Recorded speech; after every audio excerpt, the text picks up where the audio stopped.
Hello there. Today is December the 5th, 2010, and today I'm going to talk about some side projects I've been working on. And the first one I'm going to show you is the Kinect stand that I've got here. I've been doing these for a while now. It's a video game stand, and it's made completely out of Kinects. And as you can see, this is a fairly good-sized rig. It measures about 30 inches high and is about 15 inches wide by 12 inches deep, and I can stack, well, the way I've got it rigged up is I've actually got it set up so I've got good ventilation and everything. So as you can see on the bottom, I have my original Xbox, and then a PS2 and the PS3, which has been my latest addition to my console collection here. One of the 360s, this is one of the HDMI units, and then finally a Genesis on top. And I started doing this mostly to address issues of ventilation and just giving the machines a way to breathe. And the shelving was something that I've kind of iteratively gotten better at, is so these actual shelf layers have been an issue in the past, where I've only gone with essentially just a single layer of Kinects, and then they would have a bit more flex to them than the double tiered. And here's a close-up of one of them, so you can see it's actually pretty sturdy overall. It will flex a touch, but it's definitely a lot more firm feeling, for lack of a better word, than the previous versions I've done. And this is actually the biggest one of these rigs that I've done to date, so I was really pleased on how this turned out. It took a lot more parts than I expected, but what are you gonna do? The other nice thing is, of course, I can adaptively change how the cabling is on these, and also show you how these things actually hold up. Because one issue that I've had as far as questions is, well, gee, how do you keep that thing from coming apart on you?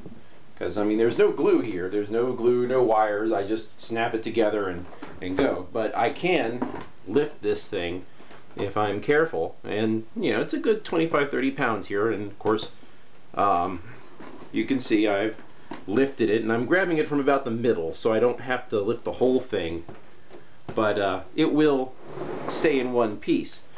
As far as cabling, and it's a bit of a rat's nest because I am in the process of reorganizing my entire games collection now because of the new edition.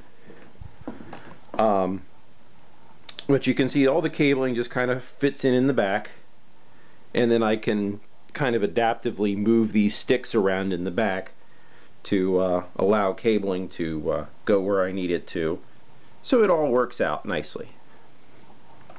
I'm going to put this down and then turn it back around.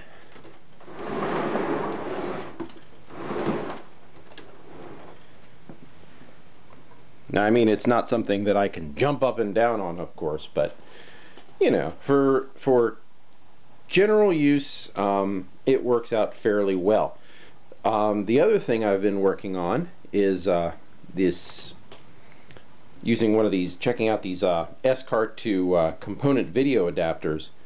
I had gotten online and had been experimenting with RGB video, and what I had learned the hard way was that RGB is not component video. So for those of you playing at home, don't forget about that, because it'll come back and burn you. And of course, I was an idiot on that one and just didn't know what I was doing. So after getting educated on the difference there, I one of the users on Atari Age, I believe it was Kilbaka, had suggested I pick up one of these little adapters, and these cables that came from another guy on eBay. And I have those cables, and if you've never seen an S-Cart connector before, it's pretty large, actually. And I'm going to try and show you that here. And So you can see it's about a inch and a quarter wide and about 22 contacts in there. It's not small. So I'm not sure how that's going to work out as far as just making everything fit, and I don't have a selector for these S-Cart things yet. So when I get the Neo Geo set up for it, because I've only got support right now set up for the Genesis and the Neo Geo, and yeah, I'll probably just wind up changing connectors around and being done with it, really. But that's okay. And when I got this little adapter, though, the thing came with a UK plug, because of course it came from the UK. S-Cart, I believe, is a European standard. Whoop, sorry about the crappy camera work, folks. So I got this power brick, and this is 12 volts at 300 milliamps, and then takes in 230 to 220 in. It's at 50 hertz, not 60. So I'm in the US, so this is not going to fit in a US plug, as you can see. So I just cannibalized something that was adequate and then cobbled together a quick test to make sure it was all going to behave nicely. And the thing just runs into a 7805 5-volt regulator. And when I was checking it out, it got really kind of warm. So I rigged up this heat sink setup on it to try to compensate for it. So what I did is I took the 7805 and pulled it out of the case, and actually have now strapped it to the outer chassis, which is metal, and then added an aluminum heatsink on top of it. So that thing stays nice and cool now, and I don't view that as a bad thing, really. The last thing, I'm going to put this down again. Last thing I wanted to show you was something else I had picked up from another Atari Age member, and this is kind of, I guess, a plug for him, because these are for the N64. You're familiar with the 64 and their typical cartridges. So he's produced these nice vinyl end labels for them, and he's selling a collection of sheets that cover the entire US release series of N64 cards. So that's really pretty cool right there. Let me see if I can find those. So here's a sheet that I have partially used up. My only complaint, and it's really pretty nitpicky, is some of them don't have good contrast in terms of the text. Like this one's the contrast isn't great as far as the text that's there versus what you see, but it's still readable, and it's pretty minor, honestly, and they're nice quality labels. And of course, for the whole, the entire US set, it's pretty sweet. And then I take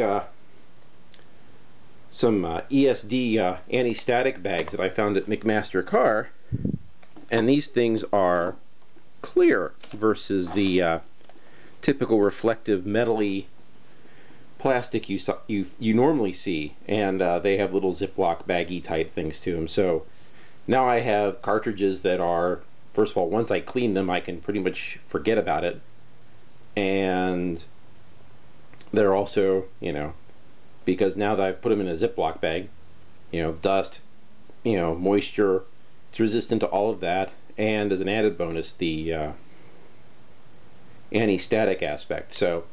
So yeah, and I didn't realize they came in clear until I had actually investigated this. And this is a 4-inch by 6-inch baggie, and these have worked out well for me for the Nintendo 64, Jaguar, and Sega Genesis. For the Atari cartridges, I'll usually use a 5 by 8-inch baggie, and they tend to have they don't flex very well, so you have to get it a little bit bigger than the thing you're trying to stick in the bag, which is just kind of important to know, because I bought a bunch of these thinking I was going to put Atari cartridges in, and the Atari cartridges just barely don't fit, and you can't stretch the bag. So So just keep that in mind. And they work fairly well for Atari cartridges and most of the non-standard shapes as well, except for maybe the Zonox double enders where you can just kind of stuff it in the bag and you can't seal it. I've also had these things come in handy for loose turbo graphics, I guess HU cards. So I guess really that's all I've got here for today. Hopefully I'll have a real update on the actual project I've been working on, which would be nice. I haven't had a lot of time to mess with it, honestly. So anyway, that's it. Thank you.